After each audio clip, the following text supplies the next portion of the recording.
A presentar. Confirmen por favor que todos estén viendo lo que estoy presentando.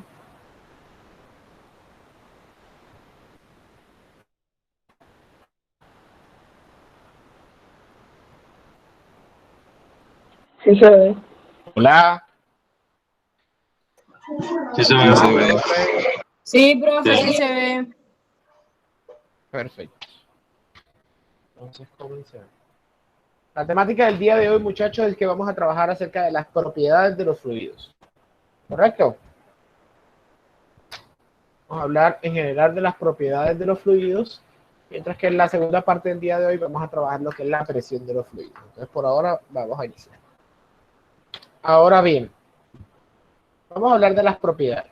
Una propiedad, y su definición me permito leerla, es una característica o un fenómeno que sirve para identificar una situación y que puede ser medible y observable.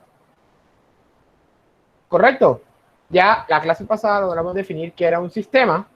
Ahora con la definición de propiedades, ya podemos decir que nos sirve para identificar una situación medible y observable de ese sistema. ¿Correcto?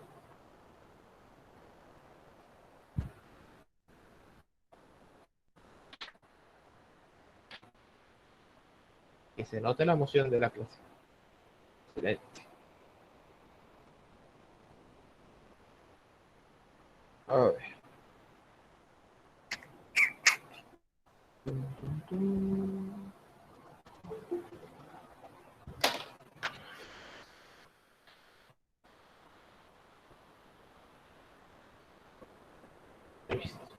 Entonces, las propiedades se pueden dividir en tres tandas completamente diferentes, que son las propiedades extensivas, las propiedades intensivas y las propiedades específicas. ¿Alguien sabe? Si han visto termodinámica, ¿alguien sabe la diferencia entre ellas?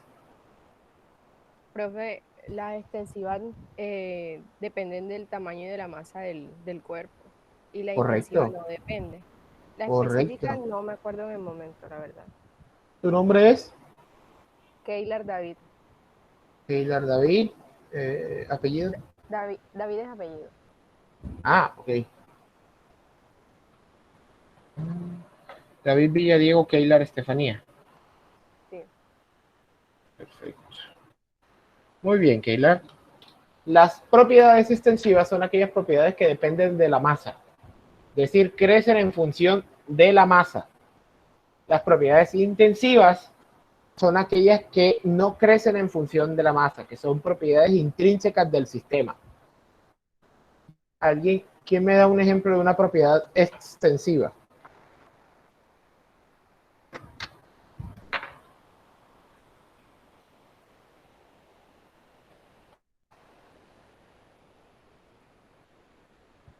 Puede ser la relación de densidad, ¿no? De pronto, tal vez, No, ¿no? no. Extensiva, extensiva. Recuerde, extensivas dependen de la masa. Intensivas no dependen de la masa. El volumen. La densidad. A ver, de extensiva, ¿quién dijo el volumen? Yo, ¿Por qué? pues este aumenta en proporción también de la masa. Si por ejemplo un líquido aumentamos la masa del líquido, su volumen también crece. Perfecto. Excelente ejemplo. ¿Cómo te llamas? Jonathan Hadna.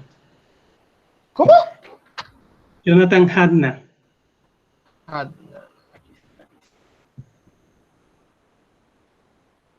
listo. ¿Quién más habló?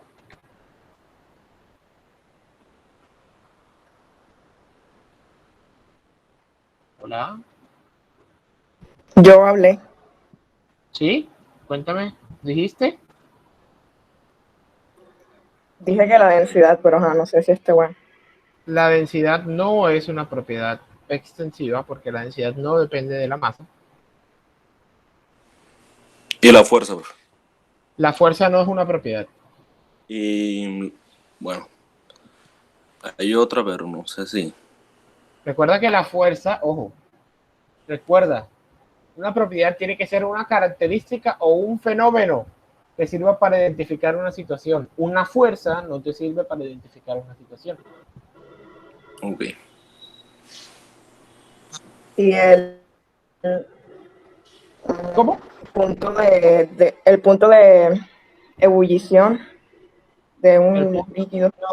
no es una propiedad extensiva. El punto de ebullición no es una propiedad extensiva porque sigue siendo el mismo punto de ebullición, tenga 2 kilogramos, 3 kilogramos, 4 kilogramos, el agua siempre va a Profe, ocurrir a 100 un grados ejemplo centígrados. de propiedades extensivas puede ser cuando llenamos un globo con agua. ¿Cuál es la propiedad?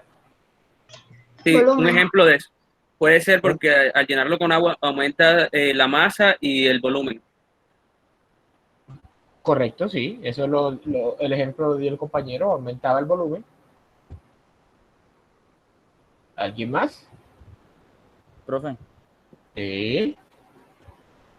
de pronto lo compresible que es un líquido, como dijo el compañero, mientras más masa hay en más volumen, entonces la compresibilidad también cambia. La compresibilidad.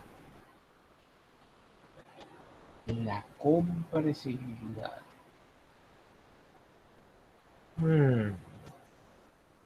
Eso, a ver.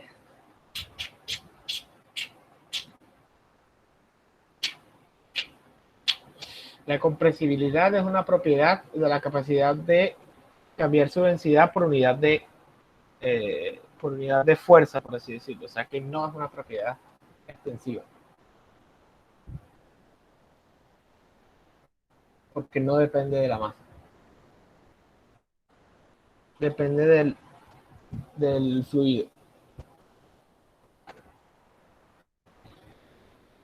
La más reconocida definitivamente es el área y el volumen para todos. ¿Cierto? ¿Por qué? Porque por obvias razones el volumen y el área superficial van a depender claramente de la cantidad de masa que tenga un objeto. ¿Cierto? Ahora, ¿quién me da ejemplos de propiedades intensivas?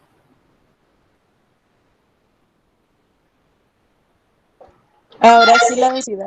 La presión, profe. Ahora sí, la presión, la densidad. ¿Quién dijo la densidad? ¿Cómo se llama? La temperatura, densidad. claro, ¿no? A ver, uno por uno, espérese. ¿Quién dijo la densidad? Gladys, Arisa. ¿Y por qué la densidad? Cuéntame. Bueno, esta no depende de la cantidad de materia que se presenta. Pues sí, porque esa es la definición de una propiedad intensiva. ¿Pero por qué?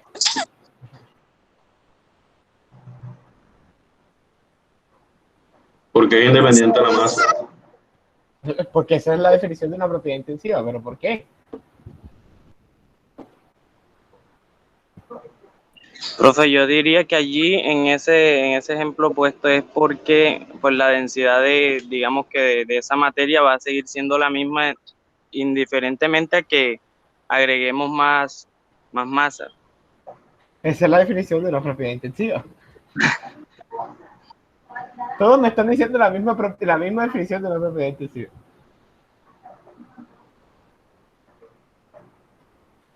Porque guardan proporciones. Esa es la respuesta. La densidad guarda una proporción. Aunque cambie la masa, la proporción volumen-masa siempre se va a mantener. O sea, la medida, profe. Ajá. La medida, Okay. la proporción, la cantidad volumen-masa siempre se va a mantener. Porque siempre va a contener la misma cantidad de masa en el mismo volumen. ¿Correcto? ¿La quién? La velocidad. Profe, La velocidad no se puede decir que es una propiedad porque no es una característica que te permita identificar una situación. Porque cualquier cosa... temperatura, profe. El color. el punto de ebullición. Un caucho elástico. Pero ¿por qué me dices un objeto como una propiedad? Un objeto no es una propiedad. Profe, según lo que usted estaba diciendo ahora, lo que explicó de que, bueno, el volumen, o sea, lo que acabo de explicar, ahí no entraría lo que es el volumen específico, o sea. Correcto, porque es el inverso de la densidad. Es lo mismo. Que eso lo vamos a ver en un momento. Alguien me dijo el color. El color es una propiedad intensiva. Tienes toda la razón. El color no depende de la masa. Alguien dijo la temperatura. Es correcto, la temperatura también es una propiedad intensiva. No importa la cantidad de masa, puede mantenerse exactamente a la misma temperatura. Lo mismo la presión. No importa la cantidad de masa, hasta se puede mantener exactamente a la misma presión. ¿Correcto? Al igual que el punto de ebullición. Al igual que el punto de ebullición. Es correcto. Ahora. Y la solubilidad. ¿Y la qué? La solubilidad. La solubilidad. Sí, ¿por qué no? La solubilidad no depende de la masa. Depende de los dos componentes. Ahora, si ustedes tienen dudas de cómo diferenciar o cómo saber cuándo una propiedad es extensiva, cuándo una propiedad es intensiva, hay un ejemplo muy fácil. Digamos que usted tiene su sistema, ¿cierto? Y ese sistema lo está midiendo a través de propiedades. Y ahora usted divide ese sistema a la mitad. Las propiedades extensivas se van a dividir con el sistema, mientras que las propiedades intensivas se van a mantener constantes. Claro ejemplo, densidad, temperatura y presión. Si usted divide el sistema, la temperatura y la presión va a ser igual. Lo mismo la densidad, pero la masa y su volumen se van a dividir exactamente a la mitad. ¿Correcto?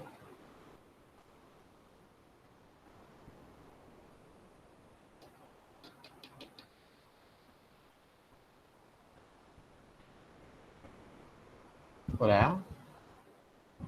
Sí, profe, correcto. Sí, profe. Perfecto. Ahora, ¿quién tiene alguna idea de qué son las propiedades específicas?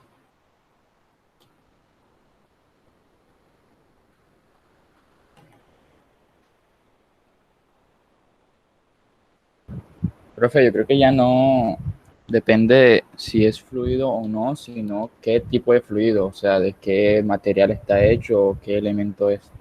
No. Yo creo que sería propia de cada sistema, ¿no? Sí, como el nombre lo indica. No. Exclusiva de un sistema. Bueno, algo así, pero no.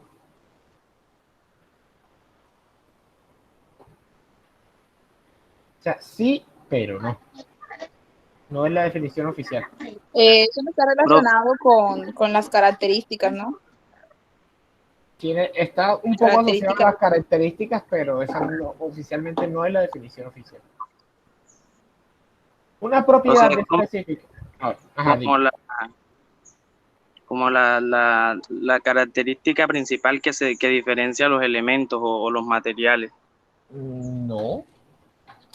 No necesariamente. A través de ella sí se puede diferenciar, pero no necesariamente es una característica principal. A ver.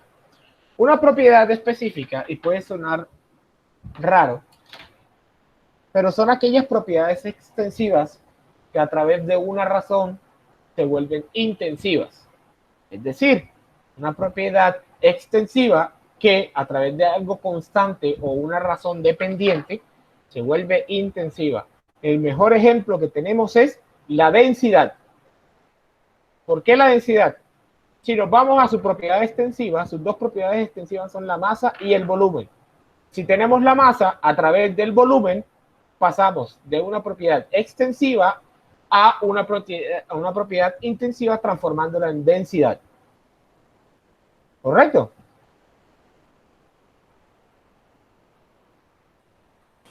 Correcto. ¿Es claro lo que quiero decir?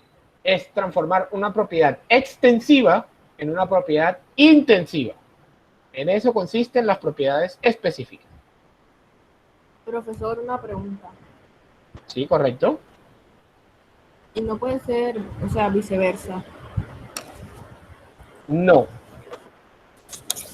No puede ser viceversa. Porque cuando hablamos de específicas, ahí sí entra la definición de que diferencian elementos de otros elementos. Porque gracias a la especificidad, hacer específica una cosa de la otra, su densidad o la densidad, por ejemplo, del agua no va a ser igual a la densidad del aire. ¿Ya? permite establecer patrones de referencia a través de la transformación de propiedades extensivas en propiedades intensivas. O sea que las propiedades específicas son una subrama, por así decirlo, de las propiedades intensivas, o son derivadas de las propiedades intensivas. ¿Correcto? Sí, profesor, ya, gracias.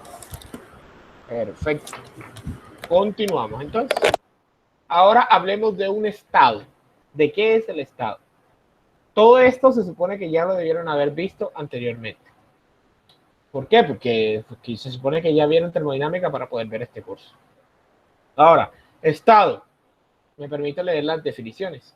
Considerando un sistema que no experimenta cambios, un estado es un momento donde todas las propiedades se pueden medir o calcular en el sistema, lo cual da un conjunto de propiedades que describe por completo una condición. Es decir, que un estado nos dice la situación actual de un sistema a través de las propiedades. ¿Correcto? Un estado Sí, profesor. es la situación de un sistema medido a través de sus propiedades. Ojo con esa frase. Estado es la situación de un sistema medido a través de sus propiedades. No, un estado de equilibrio entonces es un estado en el cual no hay potenciales desbalanceados dentro del sistema y este no experimenta cambios. Entonces podemos decir que un estado se encuentra en equilibrio cuando no hay cambios en este, o sea, es constante a lo largo del tiempo. La temperatura se mantiene constante, la presión se mantiene constante, la densidad se mantiene constante. A eso podemos llamar un estado de equilibrio, cuando las propiedades del sistema no cambian. ¿Correcto? Correcto, profe. Perfecto. Ahora, podemos hablar de diferentes tipos de equilibrios. Hablamos de equilibrio termodinámico, de equilibrio mecánico, equilibrio de fases y equilibrio químico. ¿Qué es, los que ya vieron termodinámica, qué es el equilibrio térmico? Profesor. Donde se igualan las temperaturas, por ejemplo, de dos cuerpos, pero que al inicio tenían temperaturas diferentes. Entonces, cuando llegan a este estado de equilibrio, digamos que, en otras palabras, se suspende como que el flujo de calor. Entonces, eso es lo que se le llama equilibrio térmico. Bueno, ahí me estás hablando, en realidad me hablaste de la primera ley de la termodinámica, de la ley cero de la termodinámica, del equilibrio entre dos cuerpos. Estamos hablando de un sistema. En un sistema el equilibrio térmico es similar, es lo mismo. Es lo mismo, simplemente que no hay variación de la temperatura dentro del mismo sistema. Es decir, que si yo mido en la parte de arriba del sistema, y mido en la parte de abajo, y mido a la derecha, y mido a la izquierda, la temperatura en todos lados va a ser la misma. ¿Ya? La ley cero sí nos habla del equilibrio térmico entre cuerpos, que eso es otra cosa. ¿Ya? Pero es similar. Sino que cuando hablamos del equilibrio térmico, hablamos exactamente de un único sistema. ¿Correcto? Sí, profe. Perfecto. Ahora, hablemos de el equilibrio mecánico. ¿Cómo? Hablemos de... Aquí tenía el micrófono abierto. Hablemos del equilibrio mecánico. ¿Quién me dice qué es el equilibrio mecánico? Es cuando la suma de sus fuerzas da cero. No. La suma de sus fuerzas y momentos es igual a cero. No. Es cuando la energía que entra es igual a la que sale. No. Ese es más referido al equilibrio térmico.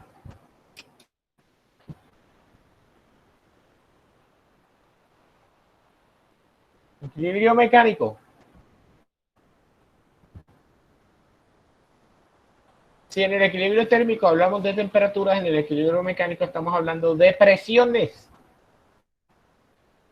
Hablamos de equilibrio mecánico cuando todo el sistema se encuentra en las mismas condiciones de presiones. ¿Correcto?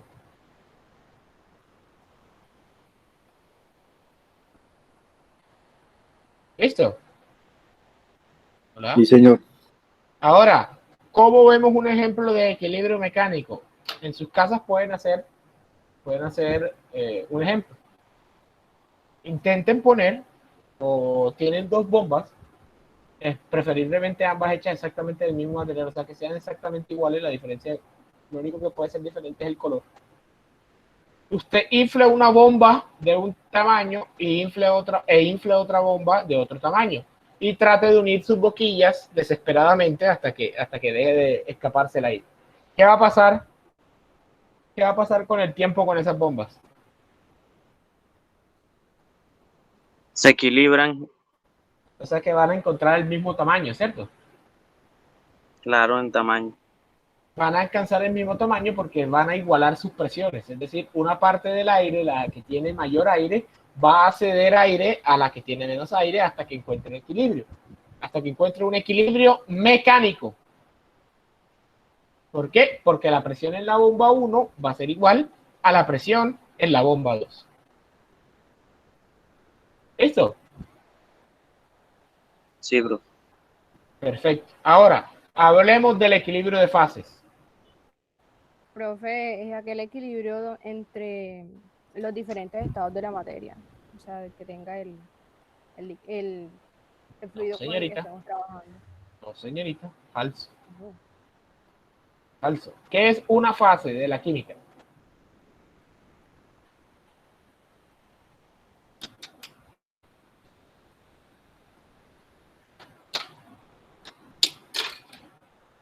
¿Una parte donde se presenta un cambio?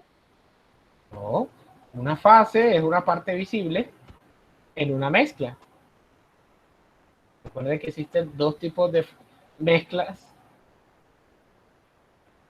dependiendo del tipo de fase. Existen las fases homogéneas y las fases.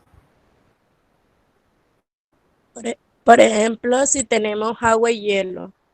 Eso es una fase heterogénea. ¿Por qué? Porque pueden... Profe, es el equilibrio entre diferentes estados. No, porque están metiendo con los estados, no estamos hablando de los estados, estoy hablando de las fases. Recuerden de su química cuando hablábamos de las fases son un fenómeno visual. Recuerden que existen dos tipos de fases según la visibilidad, fase homogénea y fase heterogénea. ¿Qué es una fase homogénea?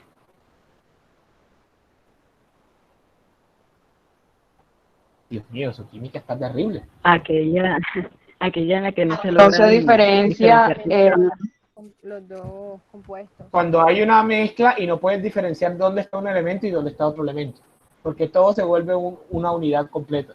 Esa es una fase homogénea. Y una fase heterogénea es donde tú puedes diferenciar dónde inicia un componente y dónde finaliza otro componente. Por ejemplo, cuando mezclamos el agua y el aceite. Cuando mezclamos el agua y el aceite no hay equilibrio de fases. Cuando mezclamos, por ejemplo, agua y sal, sí hay equilibrio de fases. ¿Correcto? Sí. Sí. Perfecto. Y por último, equilibrio químico. ¿De qué trata el equilibrio químico? ¿Qué piensan?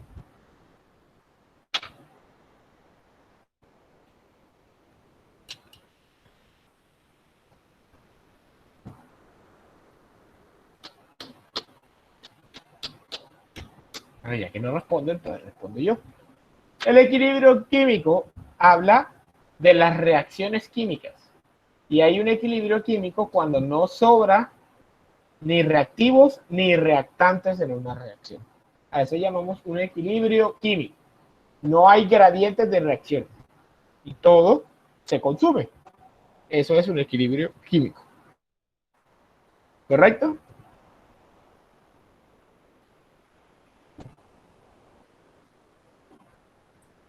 Sí, señor.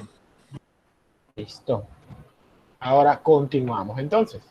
Ya entonces definimos qué es un estado, definimos qué son las propiedades, definimos qué es un sistema. Hablemos entonces del postulado de estado. Todo esto es un repaso, un pequeño repaso de la termodinámica. Entonces, postulado de estado. El número de propiedades requeridas para fijar el estado de un sistema se determina mediante el postulado de estado. Me permito leer un resumen de este y es: el estado de un sistema compresible simple Sistema compresible simple es un sistema que carece de efectos eléctricos, magnéticos, gravitacionales, de movimiento y tensión superficial. Es decir, no hay nada que no sea mecánico, por así decirlo, en él. Se especifica por completo mediante dos propiedades intensivas independientes. O sea, para tú definir un estado de un sistema, solo es necesario conocer dos propiedades intensivas independientes. ¿Correcto? Con solo dos de ellas tú puedes conocer toda la información necesaria acerca de ese estado y definir tu sistema. ¿Correcto?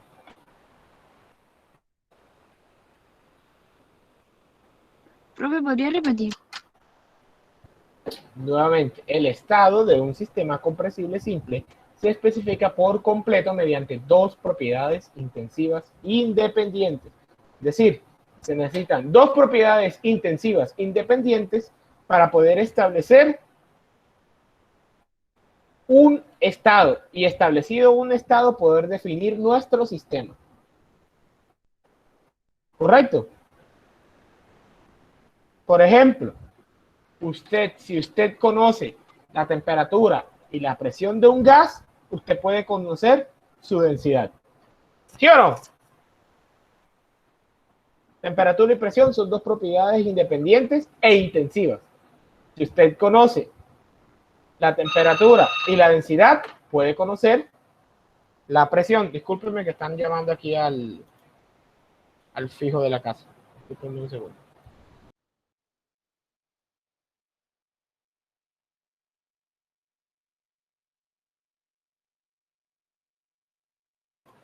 Muy lindo. Contesto y cuelga. Discúlpenme. Nuevamente, repito el ejemplo. Si usted conoce la temperatura y la presión, puede conocer la densidad, ¿cierto? ¿O no es cierto?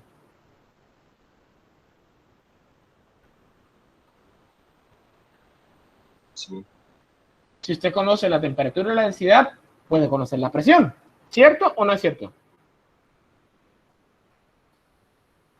Cierto. Si usted conoce la densidad y la presión, puede conocer la temperatura, ¿cierto o no es cierto?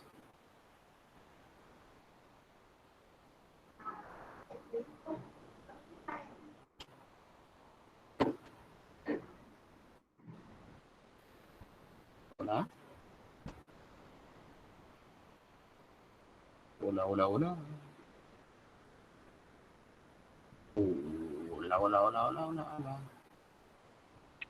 Sí, profe. Hola, profe. Si no, nadie habla. Entonces, continúo. Ahora, hablemos de la densidad y de la densidad relativa. Ya entrando en materia de las propiedades como tal. La densidad, todos sabemos cómo se define la densidad y es la cantidad de masa por unidad de volumen. Sin embargo, muy poca gente conoce, aunque yo creo que de termodinámica ya lo deben conocer, el recíproco multiplicativo, que es el volumen específico, el cual es la cantidad, o se define como el volumen por unidad de masa de un material. En general, la densidad de una sustancia depende de la temperatura y de la presión. O sea que, si yo conozco la densidad y el volumen específico, ¿puedo conocer la presión? Pregunto.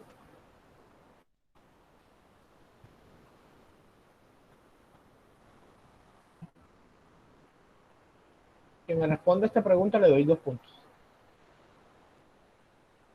Si yo conozco la densidad y el volumen específico de un estado, ¿puedo conocer la temperatura o la presión? Cualquiera de las dos.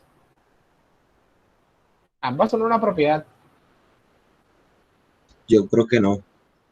¿Por qué?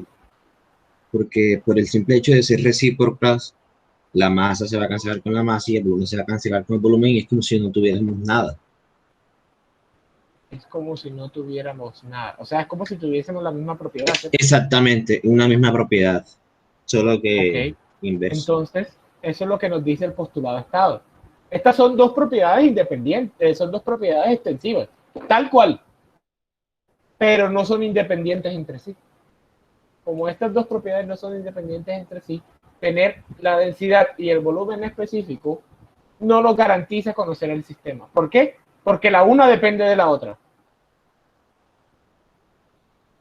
¿Correcto? Es como si tuviéramos exactamente lo mismo. ¿Cómo te llamas? Luis Sepúlveda. Sepúlveda. Sepúlveda, Morelos, Luis Ángel, ¿cierto? Sí, señor. Perfecto. Muy bien, Luis. ¿Es claro a lo que quise llegar?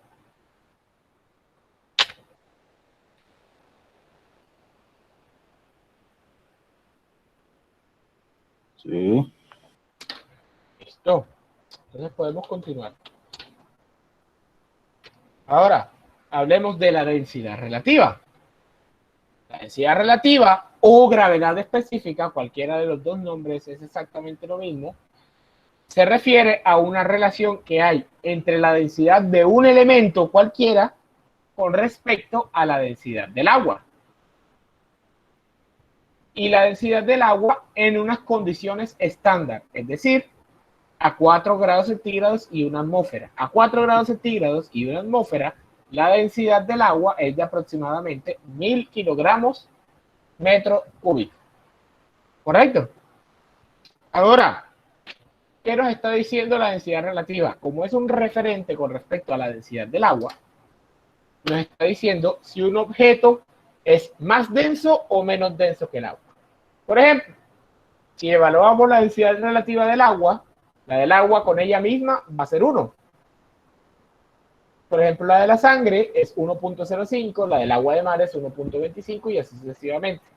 Para densidades relativas mayores a 1, quiere decir que el elemento es más denso que el agua.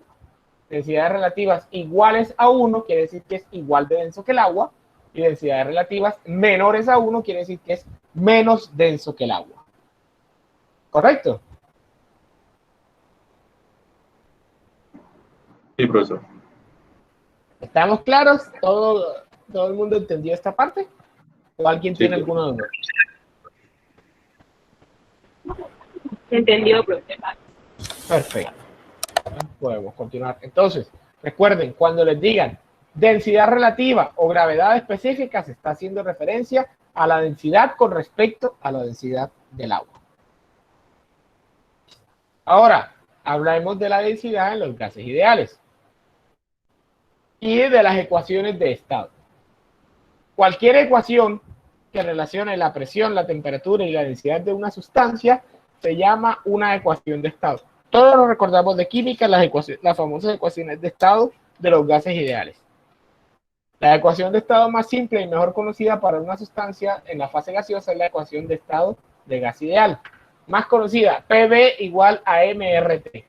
Ahora, ustedes la conocerán en su química clásica como PV igual a nRT, ¿cierto? Sí, de físico-química. Donde N, es correcto, es de físico-química, donde N es igual al número de moles. Esta es una versión donde M no son los moles, sino que es la cantidad de masa. Pero funciona exactamente igual. Ahora bien, hay que tener en cuenta que para poder hacer el cambio de la masa, la relación R va a depender del material. Recordemos que antes teníamos una constante internacional de gases ideales, ¿cierto? Sí. Ahora, esta nueva ecuación va a variar de tal forma de que la constante de los gases ideales va a depender del tipo de gas que estemos hablando. Para el aire va a ser una R diferente, para el argón va a ser una R diferente, para el metano va a ser una R diferente y así sucesivamente. Para poder suplir y no hablar en cantidades de moles, sino en cantidades de masa. ¿Correcto? Sí, señor. Ahora, me preguntarán, profe, y aquí en esta ecuación, si es una ecuación de estado y nos dice que relaciona la densidad, ¿dónde está la densidad? Porque yo no veo densidad por ninguna parte. Recuerden que esta ecuación, vamos aquí al tablerito y me van a disculpar un segundo, voy a desbloquear aquí.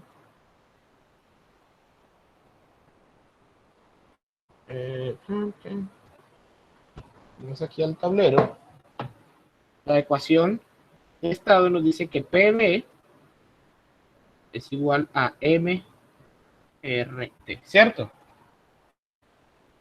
Donde P es la presión, B es el volumen, M es la masa, R es la constante del gas ideal en específico y T es la temperatura, ¿cierto? Ahora, si reescribimos esta ecuación como P es igual a M sobre B por RT, ¿qué tenemos? Y la presión es igual, ¿a qué es igual la masa sobre volumen? Densidad. A la densidad por la constante de gases ideales por la temperatura. ¿Correcto? Sí. Ahora, visto de otra forma, si hacemos un despeje contrario y hacemos P por B sobre M igual a RT, ¿qué es B sobre M? Volumen específico. Es el volumen específico, o sea que esta ecuación puede ser escrita como presión igual el volumen específico, vamos a ponerlo como una B diferente, lo voy a hacer así. Aquí me dice horrible porque no estoy acostumbrado a escribirla en esta pantalla. Esto es una B igual a RT, ¿cierto? Para poder diferenciar esta B mayúscula de esta B minúscula.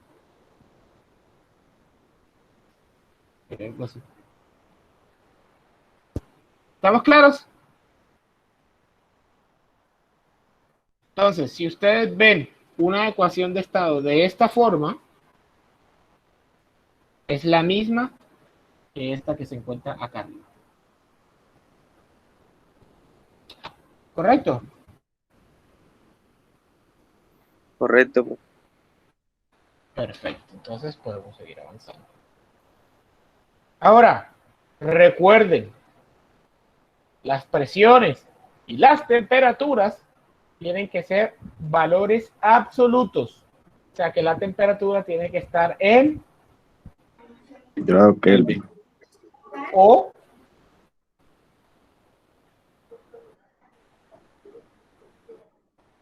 recuerden que hay dos sistemas, sistema inglés y sistema internacional. Kelvin o ranking. Kelvin o ranking, dependiendo del sistema en el que estemos trabajando.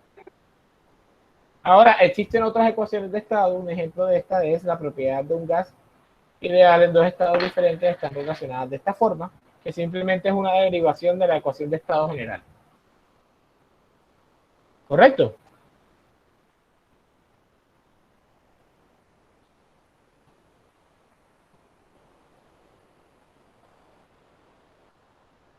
Ay, Dios mío. Sí, profe. Listo. Esto ya lo vimos, ¿no? Lo juro que ya lo habíamos visto, ¿no? Ah, no, perdón, lo habíamos visto lo había visto yo en el curso de termodinámica. Perdón, qué pena. Ahora, hablemos de las escalas de temperatura. Un compañero de ustedes ya mencionó que existen dos escalas de temperatura.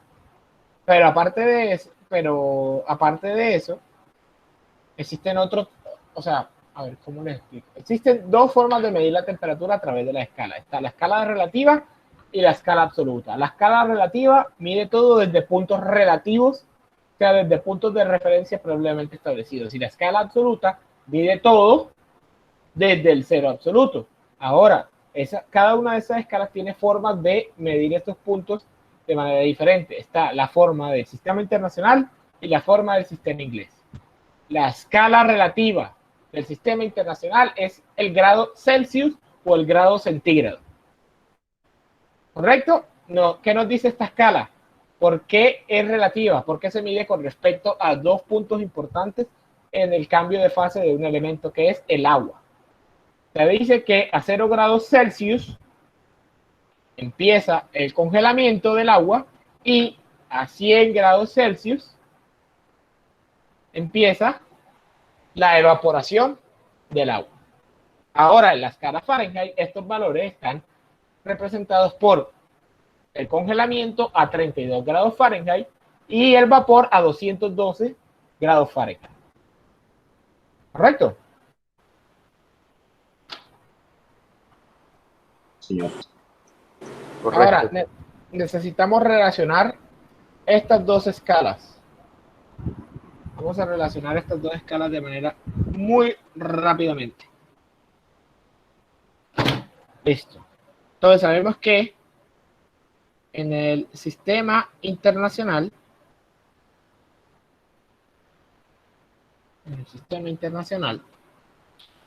el hielo se da a 0 grados y el vapor se da a 100 grados centígrados. Y en el sistema inglés, el hielo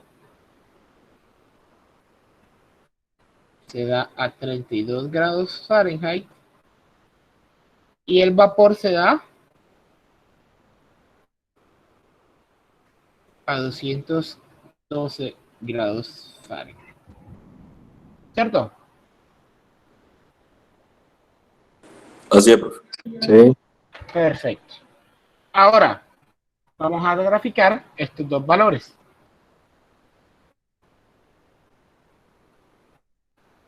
Aquí, en el eje Y, están los grados Fahrenheit y en el eje X están los grados Celsius. Ahora, el hielo, cuando tenemos 0 grados centígrados, ¿cuántos Fahrenheit hay? A 0 grados.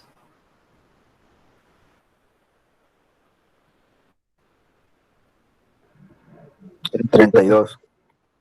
32. Tenemos 32 Fahrenheit, ¿cierto?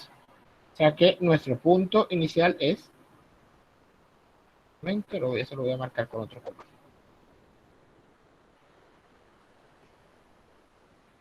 Nuestro punto inicial es, vamos a decir que es aquí. ¿Cierto? Sí, señor.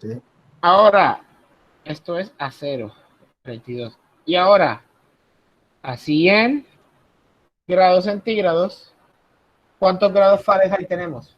212. Tenemos 212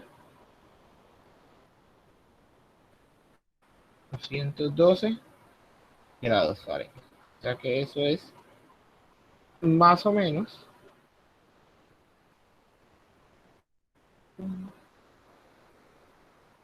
en este punto, ¿cierto?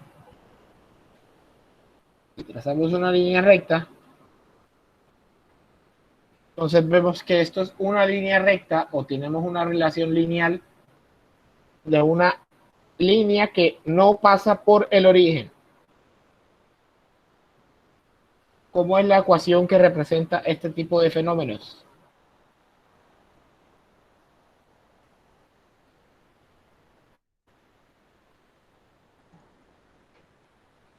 Lineal.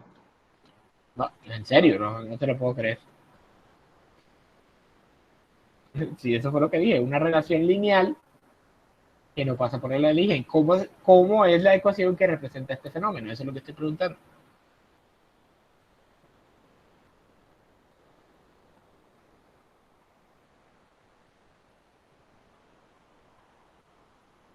Sería la pendiente multiplicada por los grados centígrados que tenemos y se le suman los 32, que es donde corta en Fahrenheit.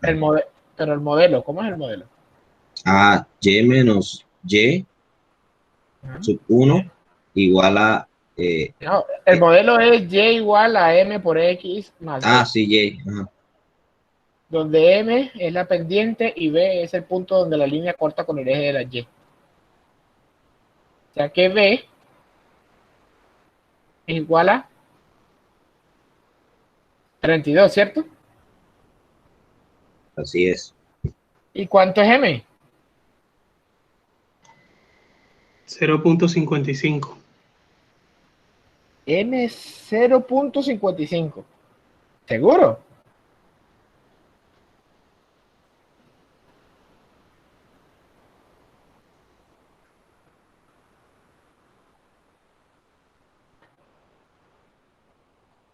¿Cómo calculamos M? X sub 2 menos Y sub 1 Y2 sobre X menos sub Y1. 1 X sub 1. X sub 2 menos X sub 1. Oh, en serio, pero los valores. M es igual a ¿qué? 212 menos 32. 212 menos 32 Menos 32 sobre sobre 100. Menos, sí, 100. 100 menos 0. ¿Eso cuánto nos da? 1,8. 1.8 o 9 quintos. ¿Cierto?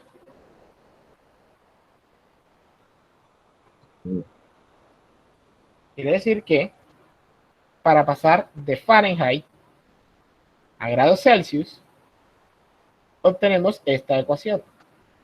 Es igual a 9 quintos más 32. ¿Listo?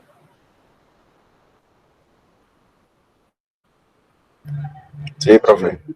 Labor para ustedes. Despejar esta ecuación para hallar la relación al revés. Si tenemos Fahrenheit, ¿cómo calcular los centígrados?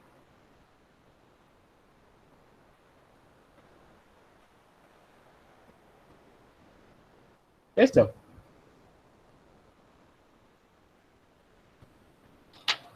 Eso queda para ustedes. Ustedes verán si lo hacen o no lo hacen. Ahora, pasemos a la escala absoluta.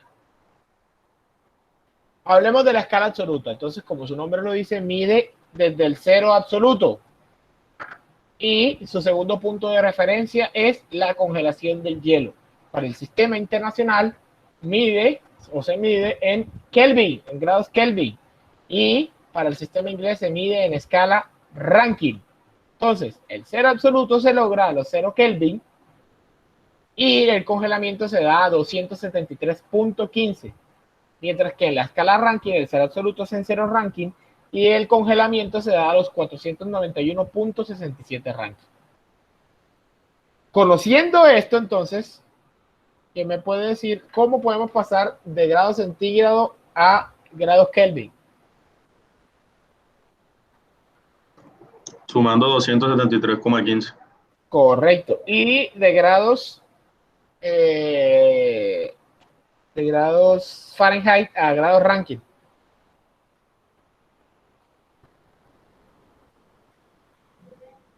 Se le suma 491.67. Falso.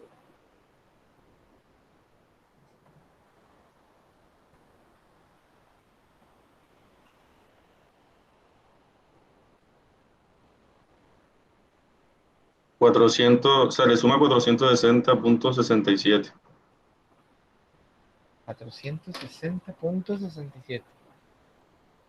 460 cerrado.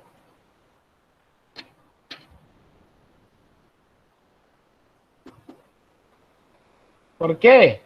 Saquen la cuenta. Si el hielo en Fahrenheit se da a los 32 Fahrenheit y el hielo en los Rankine es a 491.67, réstenlo. Este 491.67 se puede aproximar a 492. 492 menos 32, 460. O sea que para pasar de Fahrenheit a Rankine hay que sumar 460.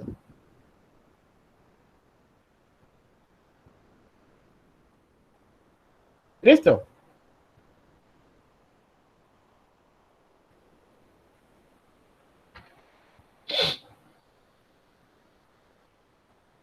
Hola. Sí. Sí, bro.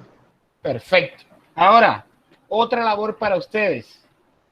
Tienen que encontrar la relación, así como hicimos en la anterior, que nos diga cómo pasar de Kelvin a Rankine o de Rankine a Kelvin.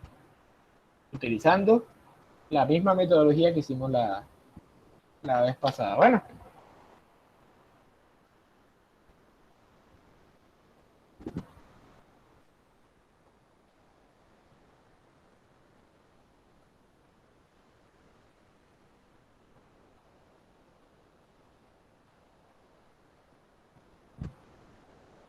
Hola.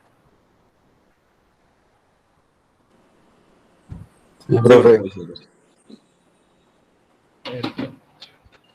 Perfectísimo, perfectísimo. Listo. Entonces, vamos a hacer un pequeño ejercicio con respecto a un pequeño, sí, ejemplo, es muy fácil. Determinen la densidad, la gravedad específica y la masa del aire en una habitación cuyas dimensiones son de 4 por 5 por 6 metros a 100 kilopascales y 25 grados centígrados.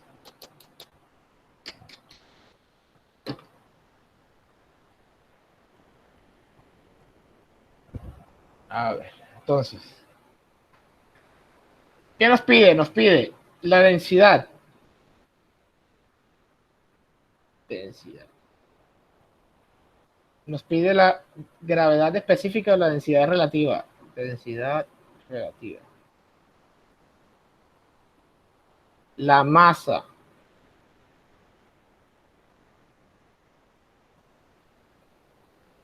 ¿Y qué nos dan?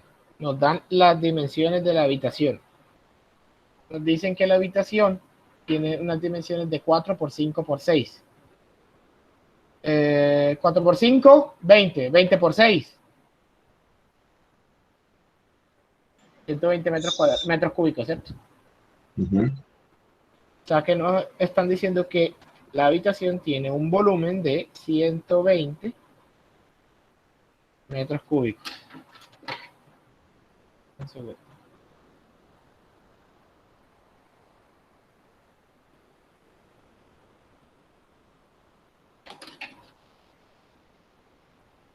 Ya, espérense un momento. Un momento.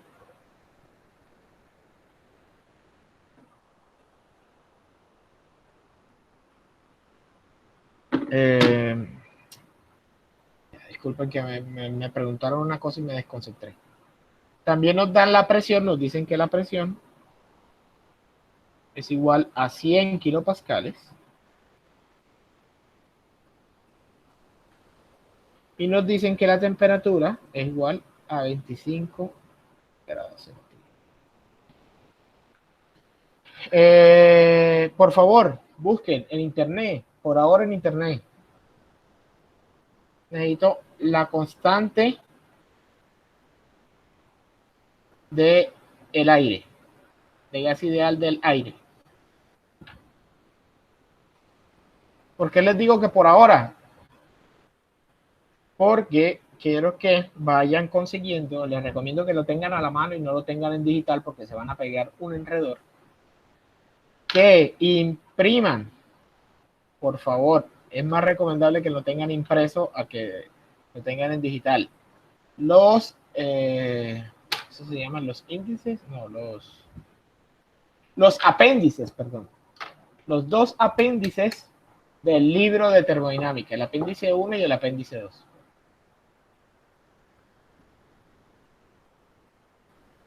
Los vamos a utilizar prácticamente todo el curso y va a ser, básicamente va a ser nuestra Biblia durante todo el curso. Y ahí van a tener toda la información de todos los elementos con los que vamos a trabajar. ¿Correcto?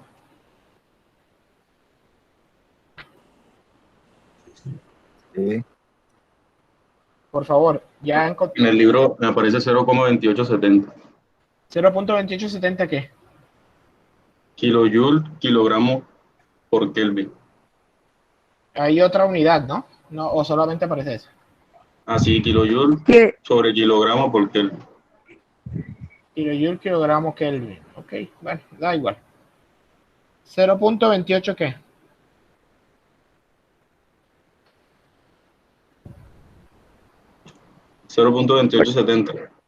Hay otra, profe, no sé si es la que usted dice. Sí, dime. 0.287 kilopascales por metro cúbico sobre kilogramo. Esa es la unidad. Esa es más fácil de cancelar. Repíteme. 0.2870. Voy a colocar las unidades abajo porque no me caben al lado.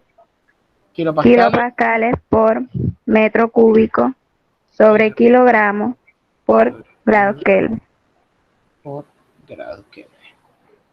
Listo. Entonces, de una, ya podemos saber varias cosas. Vámonos a la ecuación de gas ideal. PV igual. Perdón, a MRT. Igual a M por R por T. ¿Cierto? Ahora, resumiendo esta ecuación, podemos tener que P es igual a la densidad por R por T. De esto, la densidad es igual a P sobre RT. RT. Ahora, la presión, kilopascales, se mantiene en la unidad, o sea, si podemos dejarlo en kilopascales. ¿Qué hay que hacer con la temperatura? Convertirla a Kelvin. 25 grados centígrados a Kelvin, ¿cuánto nos da? 298,15. 298. 298.15, lo podemos redondear a 298 sin ningún problema. 198 Kelvin. Y tenemos la R, tenemos la presión. ¿Cuánto nos da la densidad?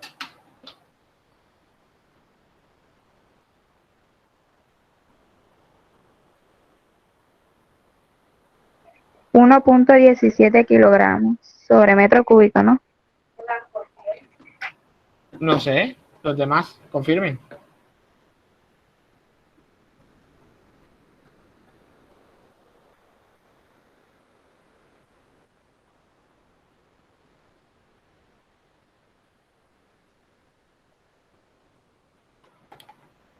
A mí me da 1.17. Sí, 1.17. Sí, sí. 1.17 kilogramos metro cúbico. Listo. Entonces ya hallamos el primer ítem. Ya tenemos la densidad que es 1.17 kilogramos metros cúbicos. Ahora, densidad relativa. Densidad relativa es igual a ¿qué? La densidad del objeto sobre la densidad del agua, que sería... ¿Cuánto nos da entonces? Si ya tenemos la densidad del objeto y la densidad del agua son 1000. La 0.17. ¿Cómo que 0.17? 0.00117. Eso sí. 0.0117. Unidades.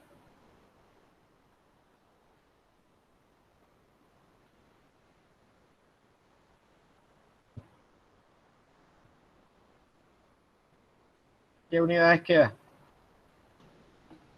Ninguna. Profe, no se cancelan los kilogramos sobre metro cúbico. Perfecto, era una pregunta capciosa. Ajá. Listo. Y finalmente la masa.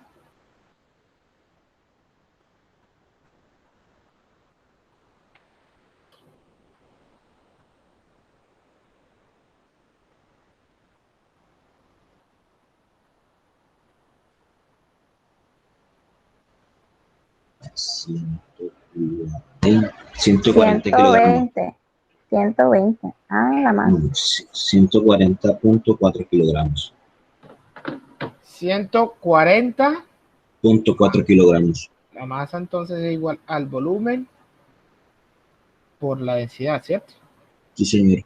120 por 1.17, eso nos da 140.4 kilogramos. 140.4 kilogramos. Listo, final, no va más. Claro, entonces lo que hicimos, ya tenemos densidad relativa y ya tenemos la masa. ¿Estamos bien, no? Sí, bro. Perfecto.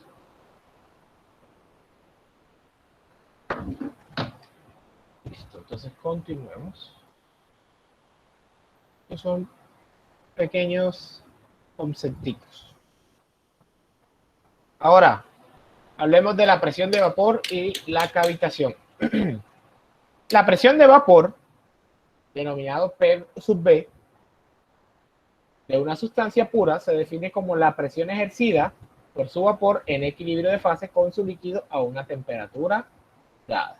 Es decir, es la presión, básicamente es la presión en la que se genera un cambio de fase. Listo. Es la presión en la que se genera un cambio de fase a una temperatura determinada. La presión parcial se define como la presión de un gas o vapor en una mezcla con otros gases. Recordemos la ley de las presiones parciales.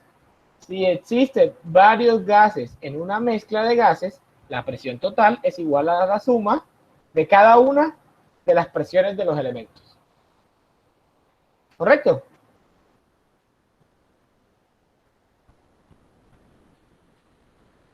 Hola. Correcto, bro. Listo.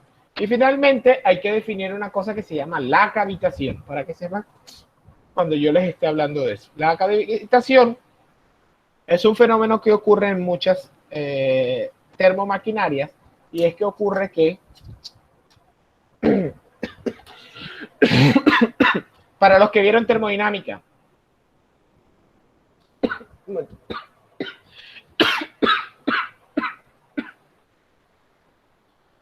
El COVID. no, ojalá. Profe. ¿Qué pasó? No, porque ojalá, porque para saber qué es, si no. Eso a mí me da tos así de repente, así que no le paremos las eso. Bueno, la cavitación es un fenómeno que ocurre comúnmente en la turbomaquinaria, es un fenómeno que no se quiere, o sea, que es un fenómeno que es completamente desastroso para la turbomaquinaria. Los que vieron termodinámica, que se supone que son todos, ¿qué pasa cuando a una temperatura determinada la presión de un fluido se encuentra por debajo de la presión de vapor?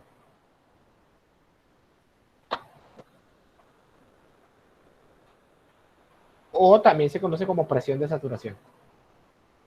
¿Qué ocurre?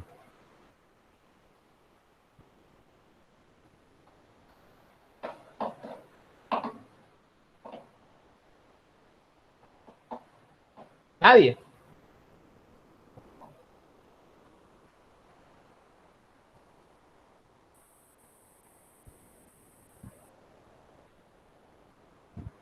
Nadie.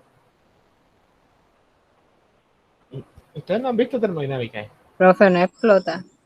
¿Cómo que va a explotar? No. ¿Qué va a explotar? No. Aquí nada explota. Bueno, nada. O sea, hay cosas que sí explotan, pero aquí no. No va a explotar, no. ¿Qué pasa con por ejemplo, el agua? ¿Qué pasa con el agua? Digamos que tenemos, no sé, vamos a decir que tenemos agua a 100 grados centígrados y la presión, pero es agua líquida. Y la presión está por debajo o empieza a poner o estar por debajo de la presión de vapor del agua a 100 grados centígrados. ¿Qué pasa? Se empezaría a evaporar. Se comenzaría a evaporar, es correcto. Empezaría un cambio de fase. Eso es un fenómeno asociado a la cavitación. Por ejemplo, tenemos una bomba, y esta bomba está succionando. Como está succionando, está generando presión de vacío. La presión de vacío normalmente genera presiones por debajo de la presión de vapor. En muchos casos, si un fluido tiene una temperatura determinada, de tal forma de que la presión trabaja por debajo de la presión de vapor, va a empezarse a generar o va a empezar a cambiar de fase el fluido. Y eso va a hacer que se genere el fenómeno de cavitación. La cavitación es la generación de pequeñas burbujas que estallan con los elementos mecánicos de la bomba y van a generar desgastes inadecuados de este equipo. Eso se denomina cavitación. Pequeños espacios donde no tienes líquido, sino que tienes vapor, y eso va a desgastar, poco a poco va a desgastar el elemento que estemos trabajando. ¿Correcto? Entonces, de las principales cosas en la turbomaquinaria que hay que tener en cuenta o que hay que evitar es la cavitación.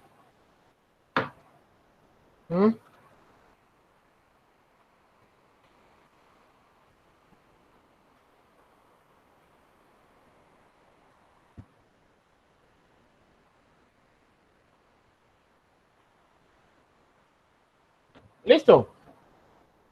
Listo, profe. Listo. Perfecto. Continuemos. Entonces, pensarán que esto parece un curso más bien de termodinámica, pero es que la mecánica de fluidos tiene mucha terminología en común. Mucha terminología en común con el curso de termodinámica. ¿Correcto? Entonces hablemos de la energía y sus formas de transmisión. Ahora,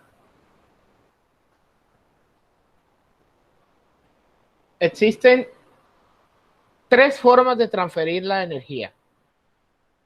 Alguien que me las mencione de su curso de termodinámica.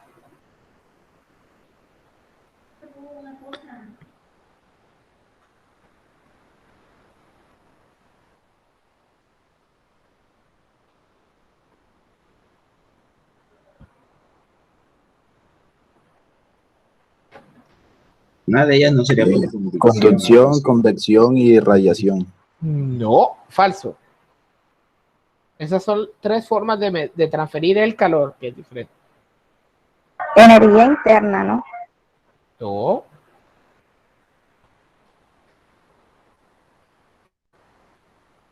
Falso. La energía externa es una forma de expresión de la energía de la base. No sería calor, trabajo y masa. Correcto. Ting, ting, ting. Calor, trabajo y masa. ¿Cómo te llamas? María Camila Almanza. Almanza. Vamos a ver. María Camila, tienes toda la razón. Todos los sistemas termodinámicos tienen 3 formas de transferir la energía, que es a través del calor, a través del trabajo y a través de la masa.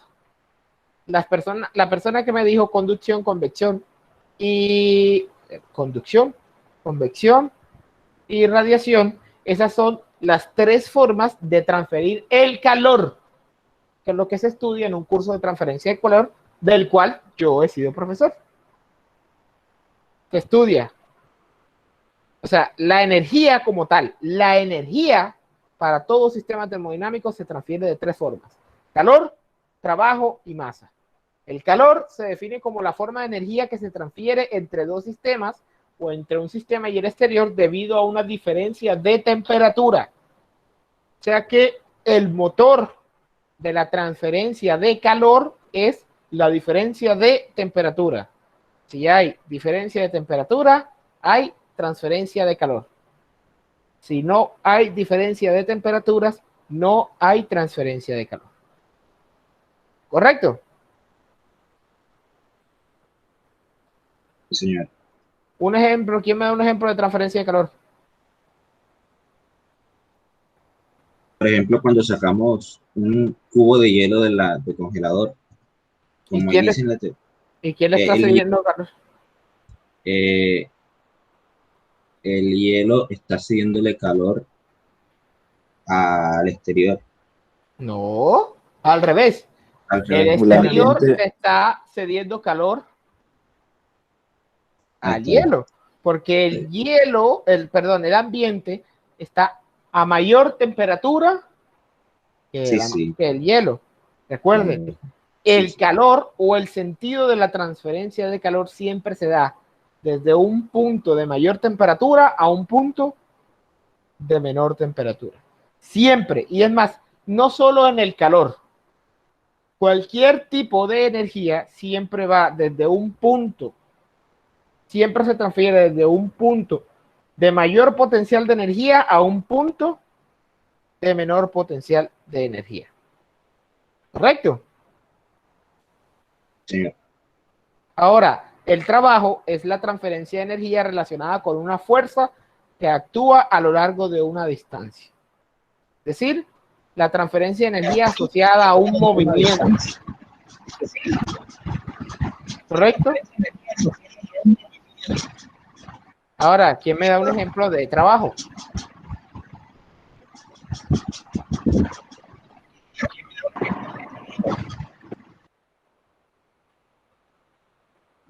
Cuando se comprime un gas, Ajá, cuéntame. Sí, sigue hablando. ajá, se crea trabajo. Pero sí, ¿por qué? ¿Por qué?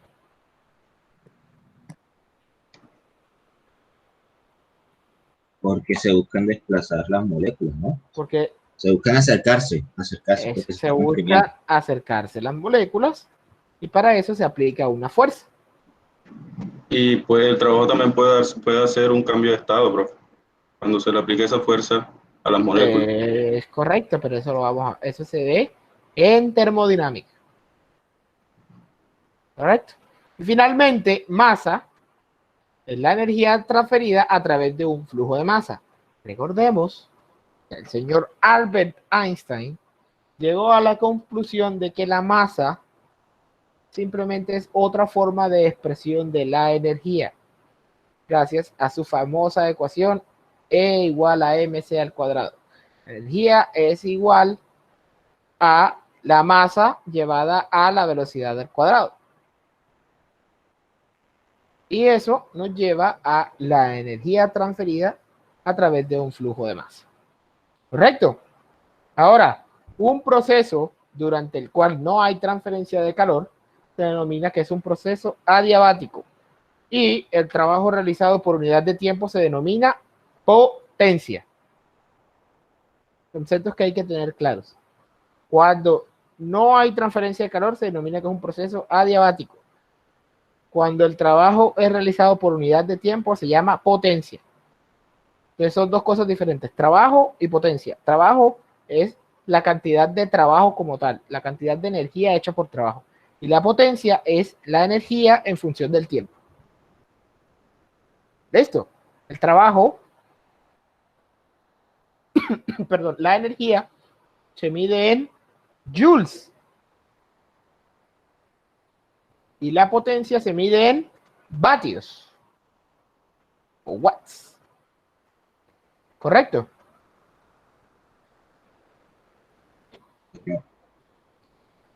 Listo, pues. Ahora. Ay, hijo de madre, hombre. Hablemos de la primera ley de la termodinámica. Y preguntarán, profe, pero esto es un curso de mecánica de fluidos, no estamos, ¿por qué tenemos que conocer estas cosas? Porque la mecánica de fluidos se asocia a la energía de los fluidos. Por lo tanto, hay que saber los principios básicos de la termodinámica y la conservación de la energía. Entonces, la primera ley de la termodinámica nos habla del principio de conservación de la energía, la famosa frase, la energía no se crea ni se destruye, solo se transforma.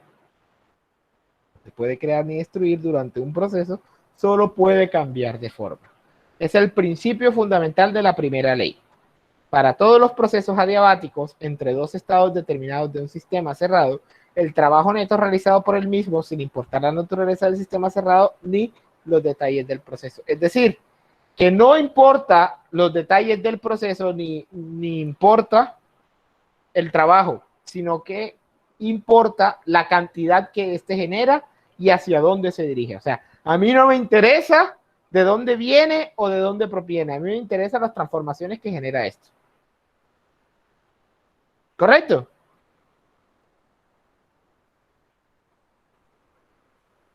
¿Correcto? Sí, profe.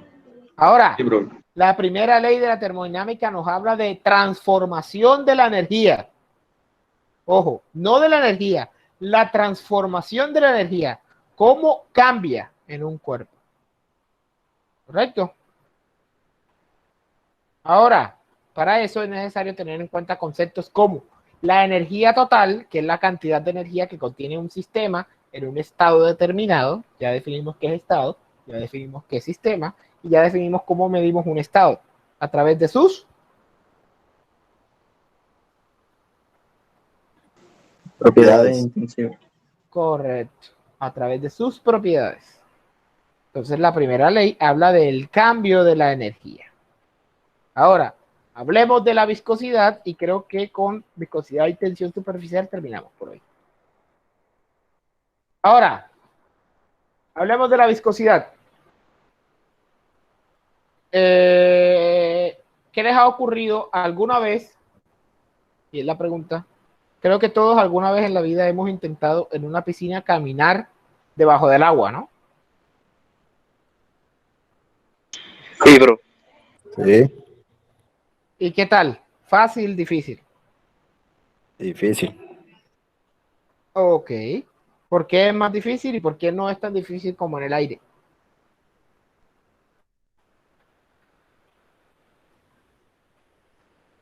Por la viscosidad del agua. Correcto, por la viscosidad, porque la viscosidad genera una oposición al movimiento. Entonces, hay una propiedad que representa la resistencia interna de un fluido al movimiento o a la fluidez, y esa propiedad se llama viscosidad. Ahora, una de las labores que ustedes tienen que hacer para la próxima clase, o sea, ahora en el transcurso de este rato, es investigar qué es un fluido newtoniano y un fluido no newtoniano y el origen de las unidades Poise y el Stokes. ¿Correcto? ¿Lo puedes repetir, ¿Puedes por favor? repetir? Ok. Van a investigar qué es un fluido newtoniano y qué es un fluido no newtoniano. Y el origen de la unidad Poise, esta que está aquí, y la unidad Stokes.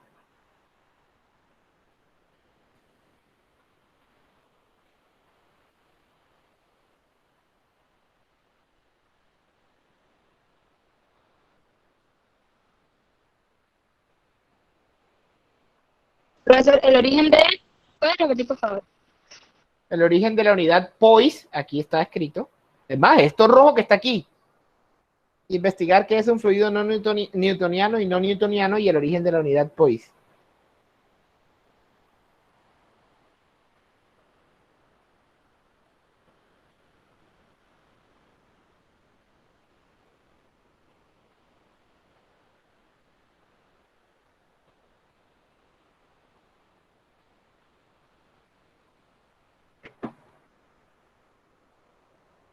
¿Listo?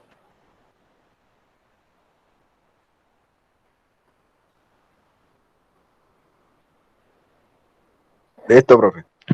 Listo, entonces continuamos.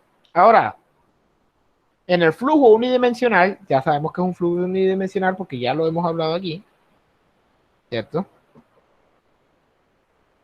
De fluidos newtonianos, el esfuerzo cortante se puede expresar por la relación lineal tau. Recordemos que ya hablamos de qué es el esfuerzo, ¿cierto? Las clases anteriores en donde gastamos un poquito a hablar de qué es el esfuerzo normal y qué es el esfuerzo cortante. El esfuerzo cortante es el que va tangencial al fluido o a la superficie del fluido, ¿cierto? Sí. Correcto, entonces el esfuerzo cortante se puede expresar como la relación lineal tau es igual al coeficiente de viscosidad o a la viscosidad dinámica en función de la posición, perdón, en función de la velocidad con respecto a la posición. Du es velocidad, dy es posición vertical. ¿Y esto entonces de qué nos está hablando? Nos está hablando de la capa límite. Vamos a la capa límite. Y voy a utilizar aquí esta plumita. Tenemos nuestra capa límite. Tum, tum, tum, tum.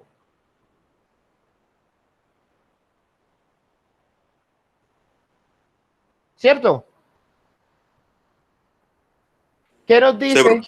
¿Qué nos dice? Que el esfuerzo cortante es directamente proporcional al cambio de la velocidad con respecto a la posición en el eje Y. Es decir que a medida de que estemos más cerca de la superficie, el esfuerzo cortante va a ser mayor, y mientras más alejado estemos, el esfuerzo cortante va a ser menor. ¿Correcto? Sí. Eso es lo que nos habla esta expresión. Ahora tomamos un tema muy importante, que es el coeficiente de viscosidad, señalado con la letra mu. Coeficiente de viscosidad o la viscosidad dinámica. Vamos a hablar entonces de la viscosidad dinámica y la viscosidad cinemática. Por conveniencia, en muchos casos, se realizó la creación de una nueva propiedad denominada viscosidad cinemática. Ya tenemos la viscosidad dinámica, que nos habla de la relación de la velocidad y el tau. Pero la viscosidad cinemática simplemente es una nueva relación que se utiliza por facilidad matemática, que es la relación de la viscosidad dinámica con respecto a la densidad, y está señalada por la letra V minúscula. Para líquidos, las viscosidades dinámica y cinemática son prácticamente independientes de la presión, y cualquier pequeña variación con la presión generalmente se ignora, excepto a presiones extremadamente altas. Es decir, las viscosidades en los líquidos no tienen efectos significativos, la presión no tiene un efecto significativo sobre ella. O sea, a pesar de que se necesiten dos variables para poder definir una propiedad, dos propiedades para poder definir un estado, si tenemos temperatura y presión, la viscosidad será más dependiente de la temperatura que de la presión. ¿Correcto? Sí. Ahora, para los gases no ocurre lo mismo. Este también es el caso de la viscosidad dinámica, pero no para la viscosidad cinemática, ya que la densidad de un gas es proporcional a su presión. Es decir, para la dinámica no existe una variación significativa de la viscosidad, pero para la cinemática, como la presión, al ser los gases altamente compresibles, la densidad cambia muy significativamente con respecto a la presión. Por lo tanto, la viscosidad cinemática sí tiene un cambio muy abrupto en sus propiedades. ¿Correcto?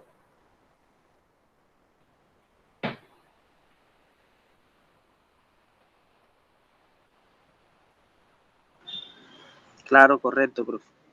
Perfecto. Ahora, hablemos, para finalizar por el día de hoy, creo que sí nos da tiempo, hablemos de lo que es la tensión superficial y el efecto capilar.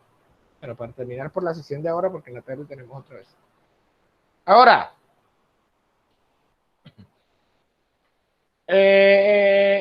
todos hemos visto alguna vez, por ejemplo, la imagen que se encuentra arriba a la derecha, cómo en ciertas superficies las gotas o los líquidos se comportan como ciertas gotas que contienen cierta cantidad de agua, ¿cierto?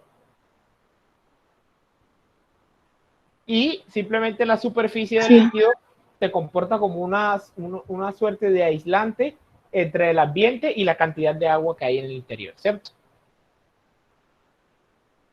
Esa capacidad de la superficie del agua de retener, o bueno, no solo del agua, de un fluido, de retener cierta cantidad de fluido sin deformarse abruptamente, se llama tensión superficial. ¿Correcto? Y eso se da por las fuerzas intermoleculares que tienen los fluidos. Ahora, la magnitud de esta fuerza por unidad de longitud se denomina tensión superficial y generalmente se expresa en unidades de Newton sobre metro, que es fuerza por unidad de longitud superficial. Ahora, Esta propiedad de la tensión superficial le permite, es un fenómeno que permite, por ejemplo, a ciertos animales caminar sobre el agua.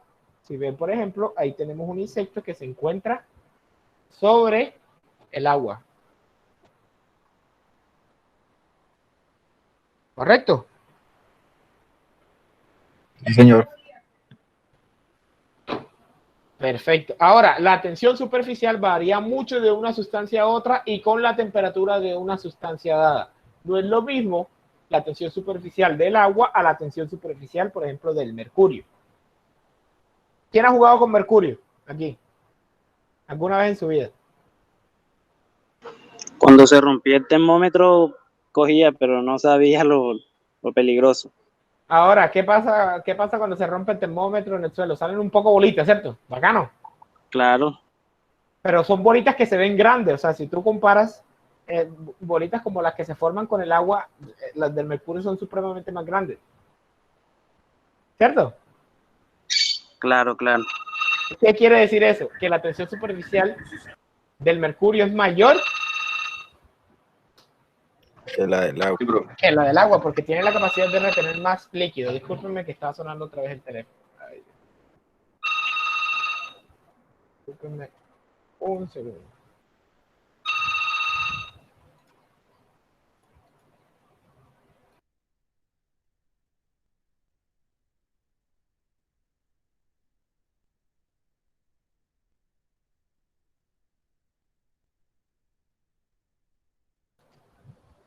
Cosas sin importancia, no se preocupen. Listo.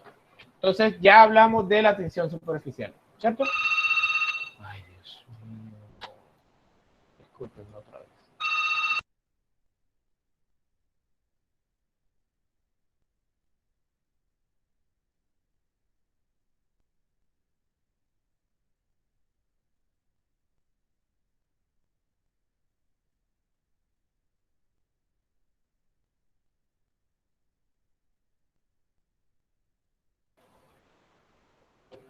Listo, ya volví. Continuamos. Ahora, eso nos da una visión, más o menos, o algún aspecto visual de cómo se mide o qué tanta tensión superficial es capaz de retener, por ejemplo, el mercurio con respecto al agua. ¿Cierto? Ahora, ¿qué es el efecto capilar? Y el efecto capilar es una de las razones por las que, aunque no lo crean, existimos en este mundo.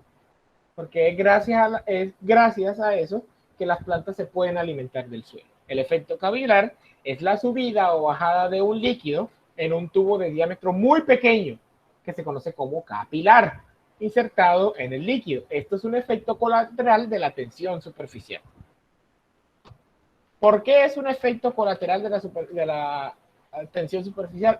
En un momento, déjenme explicarles una cosa de los ángulos de superficie y ya entenderán por qué. Ahora, la superficie curva de un líquido en un tubo capilar se llama menisco. Ustedes vieron química, ¿cierto? Y vieron un laboratorio de química.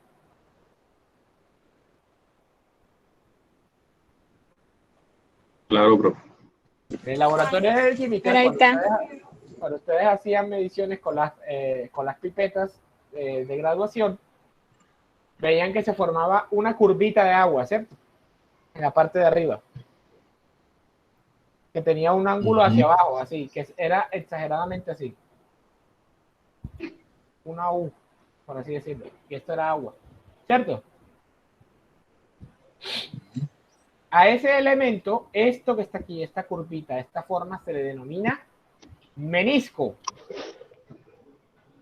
Y dependiendo de la forma del menisco, se puede decir básicamente si un fluido moja o no moja. O sea, una propiedad muy poco se conoce, que es la mojabilidad. Tiene un fluido. Ahora, la fuerza del efecto capilar se cuantifica por el ángulo de contacto. El ángulo de contacto, si no estoy mal, esta letra se llama psi. Definido como el ángulo que forma la tangente de la superficie del líquido con la superficie sólida en el punto de contacto. Es decir, si un líquido está sobre una superficie de contacto este líquido va a formar un ángulo de contacto. Es decir, vamos a suponer que esta es una gotica de un objeto. Y este es el suelo. Y aquí se va a generar un ángulo de contacto. ¿Cierto? ¿Cierto? Sí, profesor. Ahora, eso se llama ángulo de contacto, sí. Se dice que un líquido humedece la superficie cuando este ángulo de contacto es inferior a 90 grados. Y no humedece la superficie cuando el ángulo de contacto es mayor a 90 grados. Ahora, gracias a esta propiedad del ángulo de contacto, si ustedes observan un menisco de agua, va a tener esta forma de U. Pero si ustedes observan un menisco de mercurio, no va a tener la forma de U invertida. O sea, una especie de montañita. Por eso, señoras y señores, el agua moja y el mercurio no moja. Por eso, cuando ustedes les digan, ¡ay, el agua moja! ¡Ay, qué bruto! No, señores, eso no es tan bruto como ustedes creen. Tiene un sentido lógico y es acerca de los ángulos de contacto que tiene un fluido con respecto a un objeto. Ahora, ¿cómo funciona el efecto capilar a partir de este ángulo de contacto y por qué el agua sube a través de las plantas? Vamos a eso.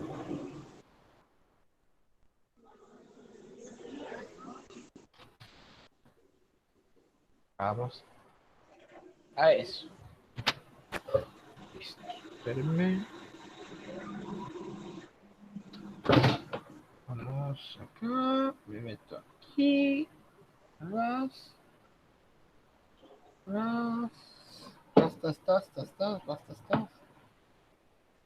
Me meto aquí. Una página nueva. Listo. Ahora. Tenemos un capilar. Vamos a decir que esto es un capilar magnificado a mucho zoom. ¿Cierto?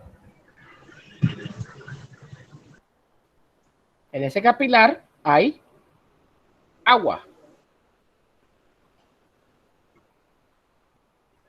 que está formando un menisco. ¿Cierto? Sí. Debajo de ese menisco todo esto es agua. Debajo de ese menisco todo eso es agua.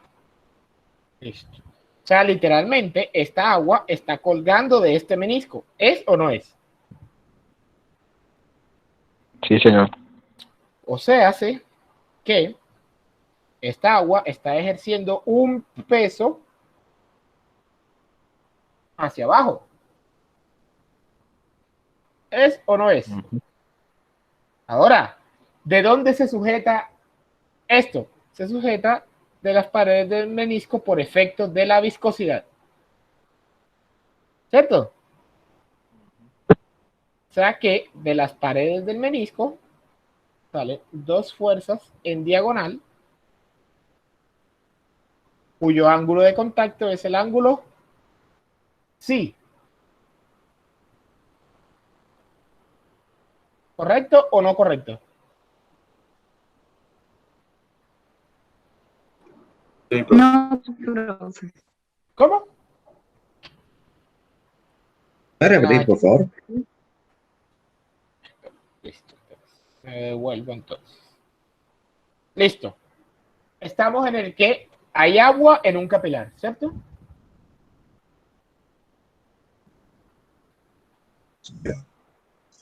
Bajo de ese menisco hay agua.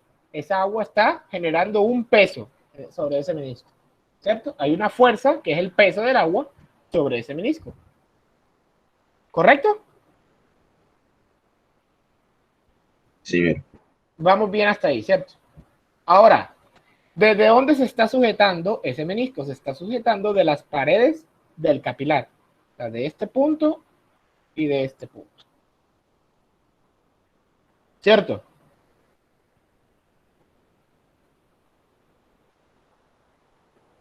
Por efectos de la viscosidad, ¿o no? Sí, señor. Ahora, Entonces, esta fuerza genera dos reacciones por efecto de acción-reacción que están en el sentido opuesto a esta fuerza. O sea, que hay una fuerza hacia acá y otra fuerza que se distribuye hacia acá. Vamos a llamar esta fuerza 1. Vamos a llamar esta fuerza 2. ¿Correcto? Y todas estas fuerzas están en el ángulo de contacto psi. ¿Por qué? Porque el ángulo de contacto psi es de lo que depende el menisco, ¿o no? Porque es el contacto de una superficie para un fluido. ¿Sí o no? Claro, claro, ahí. Listo. Entonces, ¿qué pasa con estas fuerzas? ¿Cómo se equilibran? La fuerza 1 y la fuerza 2 tienen una componente hacia arriba, que es la fuerza resultante en Y, ¿cierto? Y también tienen una componente horizontal, que es la fuerza resultante en X. La fuerza resultante en X se anula a ella misma con las paredes del capilar, ¿cierto? O sea, esta se anula. ¿Y con qué se anula la fuerza resultante en Y?